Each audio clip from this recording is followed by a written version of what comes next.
Good morning दोस्तों, क्या हाल चाल है, कैसे हैं आप सब। उम्मीद है अच्छे और बेहतर होंगे। अ, मेरे देश में कुछ ऐसी घटनाएं हो जाती हैं जो युवाओं को बिल्कुल तोड़ के रख देती हैं। तो मैं ऐसे लोगों से आग्रह करूंगा कि ऐसा आप न कीजिए, क्योंकि आप अपने चंद स्वार्थ के लिए न जाने कितनी ज़िंदगियों को दांव पे आप लगा देते हैं। मैं आज दो चीज़ों पे बात करूंगा। एक नीट एग्ज़ाम्स, जो मेडिकल्स स्टूडेंट जो होते हैं मेडिकल के लिए तैयारी करते हैं, जो स्वास्थ्य विभाग में काम करने के लिए रहते हैं, जो डॉक्टर्स बनना चाहते हैं, ठीक है, जो कहते हैं ना पृथ्वी पर एक दूसरा कोई भगवान है तो वो डॉक्टर है। ऐसी परीक्षाएं अगर लीक हो जाएंगी और ऐसे लोग अगर पैसे की बदौलत अगर स्वास्थ्य विभाग में आएंगे, अगर मेडिकल टीम्स में आएंगे, तो कहीं ना कहीं समझ लीजिए कि बहुत बड़ा करप्शन होगा। और वो डॉक्टर जो घूस देकर आया है, वो किडनी और लीवर ही बेच सकता है, यही कर सकता है वो, और कुछ कर नहीं सकता है। और बाकी जो होड़ की जो लड़ाई रहती है इसमें, एग्ज़ाम में, किसी भी कॉम्पिटिशन, इस एग्ज़ाम में, आईआईटी जैसे एग्ज़ाम में सबको गवर्नमेंट कॉलेज चाहिए था।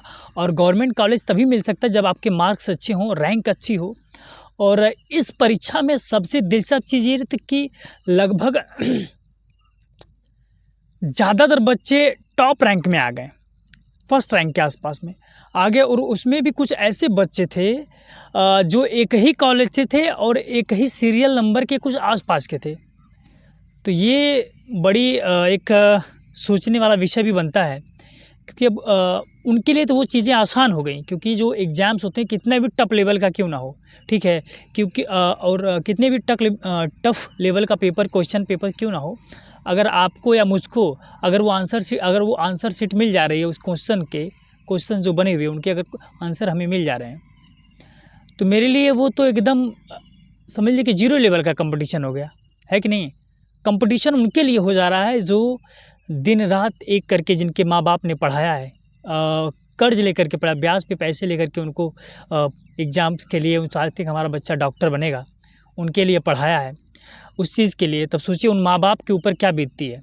जब किसी घर का बच्चा कोई तैयारी करता है ना किसी भी कंपटीशन का, तो वो सपना केवल उस लड़के का नहीं होता है, वो सपना उसके पूरे परिवार का होता है, क्योंकि एक नौकरी पूरे परिवार को पालती है।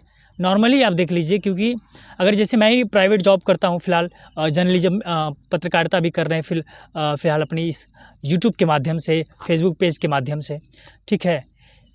तो कहीं ना कहीं एक चीज़ सवाल ये भी उठता है कि मेरे देश का कुछ ऐसे जो स्तंभ, चौथा स्तंभ कहा जाता है, सवाल पूछ लेने का बहुत बड़ा श्रेय नहीं होता है कि हमने सरकार से पूछ लिया, हमने उस पेपर वाली जो एजेंसी है, जो एग्ज़ाम्स को, एनटीए जो एग्ज़ाम्स करवा रहे, हमने उससे क्वेश्चन पूछ लिया, हमने गवर्नमेंट से क्वेश्चन पूछ लिया कि अगर पेपर कैसे लीक हो जा रहे हैं।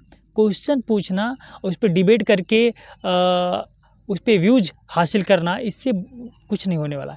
आपके पूछे हुए प्रश्न से सरकार को कितना असर हो रहा है आपके क्वेश्चन से, ये चीज़ें बड़ी मायने रखती हैं। तो कहीं ना कहीं मैं कहूँगा कि मेरी तो यही गुजारिश रहेगी कि आप हताश न होइएगा, जितने भी स्टूडेंट्स हैं नीट के एग्ज़ाम्स के लिए। मेरी संवेदना, मान लीजिए मेरी संवेदनाएं उनके साथ हैं, उनके उज्जवल भविष्य की हम कामना करते हैं कि आप बेहतर कीजिए, आप हार मत मानिए। सुप्रीम कोर्ट ने भी हस्तक्षेप कर ही दिया है, तो आप लोग लड़ाई अपनी जारी रखिए, और हम लोग भी आपके सहयोग में आपके मुद्दे, आप लोगों की ज़रूरतों को अपने लेवल से उठाने का प्रयास करेंगे। और सरकार से मैं भी यही सरकार, गवर्नमेंट से मैं यही आग्रह करता हूँ, उनसे एक निवेदन करूँगा कि इन बच्चों के भविष्य के साथ खिलवाड़ न किया जाए। आप लोग सत्ता में हैं, इस चीज़ को आइए, शिक्षा मंत्री जो हैं, एजुकेशन मिनिस्टर, वो आएँ और इस मुद्दे को पुरजोर तरीके से उठाने का, इस पे आप समाधान निकालिए। उन बच्चों के भविष्य के साथ खिलवाड़ न कीजिए, उनके परिवार का भविष्य डूब रहा है। न जाने कितने कोचिंग के फीस प्राइवेट में दे करके गरीब बच्चों, मिडिल क्लास के सबसे ज़्यादा जो स्टूडेंट्स हैं उनके लिए सबसे समझ लीजिए कि कठिन समय है। तो आप बहुत ऐसे बच्चे हैं जो डिप्रेशन का शिकार हो चुके हैं, तो मैं यही कहूँगा, डिप्रेशन का शिकार हो चुके हैं, तो मैं यही कहूँगा दोस्त, डिप्रेशन से कुछ नहीं होने वाला है। आप डिप्रेस ना होइए, अपने ऊपर मेहनत कीजिए, और मेहनत का मतलब इससे संघर्ष कीजिए और लड़ाई लड़िए। आप बेहतर कुछ कर सकते हैं, सुप्रीम कोर्ट जाइए, ठीक है, बहुत ऐसे एडवोकेट मिल जाएंगे जो आपकी मुफ्त में भी लड़ने के लिए कुछ लोग तैयार होंगे, आपके केस बहुत ही आपके समाज के ही लोग होंगे। ठीक है। तो अपने अपने समाज के एडवोकेट्स के माध्यम से आप लोग जाइए, कोर्ट में याचिका दायर कीजिए, और अपने अगर आपको लगता है कि मेरे में दम है, मुझ में दम है और मैंने आंसर शीट जो है थी, मैंने क्वेश्चन बेहतरीन तरीके से किया है और मेरे इतने मार्क्स हैं, आपने सब लोग, मैं भी सब लोग एग्ज़ाम देकर आते हैं तो अपने आंसर अपने घर पे आकर के आंसर शीट मिलाते ही हैं, ठीक है। उसमें तो उसमें सबको अपने अपने लेवल का पता चल ही जाता है कि किसका सिलेक्शन होगा और किसका नहीं होगा। बाद में भौकाल झूठ का प्रोपेगेंडा जो भी बांधे लोग, वो अलग चीज़ें हैं, लेकिन रियलिटी जो होती है सबको अपना पता होता है अपनी अपनी चीज़ का। तो मैं भारत सरकार से निवेदन करूंगा कि उन बच्चों के साथ आप इंसाफ कीजिए, उन्हें न्याय दिलाइए, क्योंकि मेडिकल ये हमारे समझ लीजिए हमारे समाज का, हमारे इस सिस्टम का सबसे अहम हिस्सा है, सबसे ज़्यादा, क्योंकि डॉक्टर्स जो होते हैं पृथ्वी का दूसरा भगवान कहे जाते हैं। और अगर इसी लाइन में अगर करप्ट आदमी आ जाएगा, करप्ट व्यक्ति आ जाएगा, तो वो इस लूटने के अलावा और कुछ नहीं सकता है। वो आपके हमारे किडनी, फेफड़े, आँख, ये सारी चीज़ों को बेचने का ही कार्य करेगा और वो कुछ कर नहीं सकता है। इसीलिए सामान्य बच्चों को, जो मिडिल क्लास से जो बच्चे तैयारी करके उस लेवल तक पहुँचे हैं, उनको गवर्नमेंट कॉलेज दिया जाए और उनको सुविधाएँ मिलें, उनको सारी चीज़ें मिलें, तो इससे हमारे देश का विकास होगा और बच्चों के ऊपर जो निराशा छाई है उसमें कुछ सुधार ज़रूर आएंगे, ठीक है।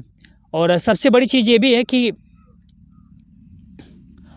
जब कोई बड़ा हादसा हो जाता है, ट्रेन हादसा भी जलपाईगुड़ी में हुआ था, आप देख सकते हैं, आपने देखा होगा 17 जून को, ठीक है। अभी आज मान लीजिए आपका 20 जून हो गया, ठीक है, कल 19 था, तो 4 दिन का मुश्किल से 3-4 दिन का ये आपका 3 से 4 दिन की घटना ये है, ठीक है। उस घटना ने पूरे लगभग सबको झकझोर के रख दी रही, क्योंकि रेलवे में सबसे ज़्यादा दुर्घटनाएं हो रही हैं, ठीक है, कुछ दिनों से बहुत ही ज़्यादा हो रही हैं। उसका सिंपल से एक ही कारण है कि रेलवे विभागों में जो कर्मचारी हैं उनकी कमी है, और उसके जैसे ही एक्सीडेंट हुआ उसके दूसरे दिन, तीसरे दिन 18,000 कुछ पदों पर तुरंत रेलवे में भर्ती आ गई ड्राइवरों की। अब सोचिए, सोचने वाला विषय है। तो पद बहुत सारे खाली हैं, शिक्षा विभाग में भी खाली हैं, स्वास्थ्य विभाग में भी खाली हैं, रेलवे में भी खाली हैं। फ़ौज जो एक थी, एक बेहतरीन मजबूत एक रोज़गार का एक साधन भी था, लोगों को प्रोटेक्शन भी था, साहस भी था, जुनून भी था, बिना पैसे का कोई काम नहीं किया, क्योंकि परिवार चलाना होता है, ठीक है। और फ़ौज जो थी वो समझ लीजिए कि एक प्रोटेक्शन भी थी, एक रोज़गार का हिस्सा भी थी, एक सम्मान भी था। उसको भी अग्निवीर मिला करके सरकार ने तब्दील कर दिया, उस पर भी कुछ चीज़ें हो रही हैं, उसको 7 साल के लिए करके अपनी वाई लूट रही हैं। तो मुझे नहीं लगता कि ये चीज़ें सही हैं किसी भी विभाग के लिए। और पुलिस अग्निवीर भी होने वाला था, ठीक है, पुलिस विभाग में भी स्टेनोग्राफर की या जो ऑफिशियल पोस्ट की जो वैकेंसी थी, उसमें भी कुछ लोगों को आउटसोर्सिंग के माध्यम से, और समझ लीजिए पुलिस वीर जिसको कहते हैं, आउटसोर्सिंग ही समझ लीजिए एक तरह से ये भी है।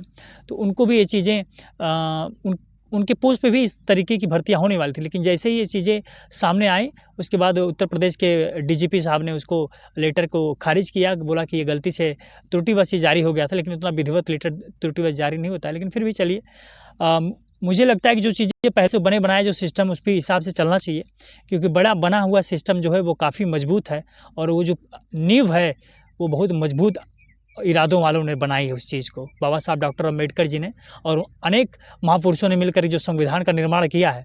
पार्लियामेंट अलग बना लेने से संविधान अलग नहीं बन सकता है। संविधान देश से चलेगा, देश संविधान से देश चलेगा, ठीक है। और किसी के कुछ लोग कहते हैं ना संविधान नहीं बदल सकता, संविधान नहीं बदल सकता है, लेकिन संविधान के अंदर जो आर्टिकल्स हैं, जो अधिकार हैं, उनको संशोधन कर दिया जाएगा। और जब अंदर की चीज़ें संशोधित हो जाएंगे तो संविधान खत्म ही है, ठीक है। इस चीज़ को दो अर्थों में नहीं बात कर सकते हैं। रेलवे में सबसे ज़्यादा वैकेंसी आती है बच्चों को ग्रुप डी से लेकर के ऑफिसर लेवल ग्रेड तक की। उसमें बहुत सारे पद ऐसे हैं, आप हाई सैलरी मत दीजिए, 30,000 25,000 सैलरी कम से कम दीजिए। कम से कम वो बच्चे बेरोजगारी के दिमागी डिप्रेशन से तो उभरेंगे। तो मेरा छोटी सी गुजारिश रहेगी अपने उत्तर प्रदेश सरकार से भी और भारत सरकार से भी कि बच्चों के भविष्य के साथ खिलवाड़ न कीजिए, उनके साथ सहयोग कीजिए। और शिक्षा मंत्री से मैं कहना चाहूँगा कि आप एजुकेशन से जुड़ी समस्याओं को आवाज़ उठाइए, इसीलिए आपका चयन हुआ है और संवैधानिक पद पे आप बैठे हैं, ठीक है। और रेल मंत्री जी, आपको थोड़ा सा कहते हैं ना कि जब वाहवाही होती है तो उसका श्रेय आप लेते हैं, और जब आलोचनाएं जब आ जाती हैं, जब कठिन समस्या आ जाती है, तो उसमें आपको बढ़ चढ़ के भागीदारी लेनी चाहिए। यही आपका कर्तव्य है और ये मेरा भी कर्तव्य है। मैं वीडियो नहीं बना पा रहा था क्योंकि मेरी हेल्थ थोड़ी प्रॉब्लम थी, लेकिन जब मुद्दे ऐसे लगते हैं तो अपनी भी जिम्मेदारी कहीं न कहीं बनती है कि अपने देश के नौजवानों की आवाज़ उठाना मेरा कर्तव्य है। और मैं पूरी कोशिश करूँगा अपनी तरफ से, मेरी जो रहेगी मैं आवाज़ उठा सकता हूँ। आने वाले वक्त में आप लोगों का अगर सपोर्ट और प्यार रहा और योगदान रहा, तो आने वाले वक्त में आपके साथ कंधा से कंधा मिलाकर चलने का काम करूँगा मैं, अपने इस यूट्यूब चैनल के माध्यम से और फेसबुक पेज के माध्यम से। मेरे नाम से ये मेरा फेसबुक पेज है, इसको फॉलो कर लीजिए। वीडियो अगर देख सकते हैं तो देखिएगा, समझिएगा और तर्क ज़रूर कीजिएगा, क्योंकि उससे थोड़ा सा तर्क जब समझ हम लोग किसी भी मुद्दे पे जब हम चर्चा करते हैं, डिस्कस करते हैं, तो किसी भी समस्या का सॉल्यूशन ज़रूर निकलता है। तो आप हताश ना होइए। मैं एक बार फिर कहूँगा, किसी भी कंपटीशन का आप तैयारी करते हैं, अपने क्षेत्र को बदलिए, ठीक है? क्योंकि हो सकता है कि आप उस क्षेत्र में नहीं, उससे बड़े लेवल के लिए आप बने हों, ठीक है? क्योंकि मुझे भी जब मैं पहले मुझे बचपन से फ़ौज की दिलचस्पी थी, मान लीजिए आर्मी के लिए। तो मेरी हाइट थोड़ी कम थी, 165 सेंटीमीटर की लंबाई है। तो मुझे आर्मी क्लर्क के लिए मतलब जो नोटिफिकेशन उसके मैं एलिजिबल था, करता था। तो प्रैक्टिस जब कर रहा था उस टाइम मुझे उतनी नॉलेज नहीं थी, लेकिन जब ज़बरदस्त प्रैक्टिस किया उस टाइम मेरा फॉर्म ही नहीं भराया, वो बाई मिस्टेक था, ठीक है? पता नहीं जो भी टेक्निकल फॉल्ट रहा होगा, उसमें नहीं हुआ। फिर मैं हताश हो गया था कि लगता है मुझे सेना में जॉब नहीं मिलेगी। तो क्योंकि जो एक मन होता है ना, दिलचस्पी होती है किसी भी जॉब के लिए। मान लीजिए जैसे नीट के बच्चे, उनको डॉक्टर बनना था, मुझे फ़ौजी बनना था। तो फिर उसके मुझे लगा हताशा हो गई। लेकिन फिर जैसे-जैसे मैंने अपने आगे ग्रेजुएशन किए, पीजी किया, उसके बाद एलएलबी भी कर रहा हूँ और उसके साथ पत्रकारिता भी कर रहा हूँ। तो मुझे जैसे-जैसे मैं आगे बढ़ता गया, तो मुझे फ़ौज में बहुत ऐसी चीज़ें हैं जिसमें आप 18 से 42 साल तक की उम्र में अच्छे लेवल पे आप जा सकते हो, बड़ी पोस्ट पे। तो अगर अब मैं सोचता हूँ जो चीज़ के लिए कि अगर मेरा क्लर्क में उस टाइम हो गया होता, तो शायद आज जिस चीज़ के लिए मैं प्रिपरेशन कर रहा हूँ, जो मेरा माइंड सेटअप था उस टाइम कि मैं एक ऐसी पोस्ट पे रहूँ जिसे ना जाने बहुत से लोगों का मैं भला कर सकूँ। तो अगर उस पोस्ट पे अगर मैं पहुँचता हूँ, तो मैं ना जाने कितने लोगों का भविष्य सुधार दूँगा और खुद भी अब एक अच्छे मुकाम पे रहूँगा। और आने वाला वक्त शायद ईश्वर की कृपा से रहे, आप लोगों के योगदान से रहे। अगर मैं कुछ न कर सका तो पत्रकारिता की लेवल में ज़रूर एक बेहतरीन भविष्य निर्माण करेंगे हम, और न जाने कितने लोगों को रोज़गार देने का भी काम करूँगा, ठीक है? क्योंकि अगर ये चैनल मेरा ग्रो करता है और तो उसमें बहुत से युवाओं को रोज़गार भी देने का काम करेंगे। आप अपनी प्रिपरेशन भी तैयारी रख सकते हैं, पढ़ाई भी कर सकते हैं और साथ में पत्रकारिता में भी कर सकते हैं। बीजीएम से मास कम्युनिकेशन का कोर्स कर लीजिए। मात्र 2 साल 6 महीने, 2 साल 1 साल की ये कोर्स होते हैं, ठीक है? किसी भी यूनिवर्सिटी से आप कर सकते हैं। इसके लिए करने के बाद आप इस फील्ड में भी अपना कार्य कर सकते हैं। और इसीलिए कहता हूँ, हताश नहीं होइए, मौके बहुत सारे आएँगे, लेकिन डॉक्टर्स जो बनना चाहते हैं आप ज़रूर बनिए दोस्त, क्योंकि इस फील्ड में एक ऐसी जॉब है ये डॉक्टर लाइन, क्योंकि बहुत कठिन चीज़ है, सबके बस की बात नहीं होती है, ठीक है? मेडिकल वगैरह की परीक्षाएँ क्वालिफ़ाइड करना बड़ी बात नहीं है, उसमें सेवा देना बहुत बड़ी बात है, ठीक है?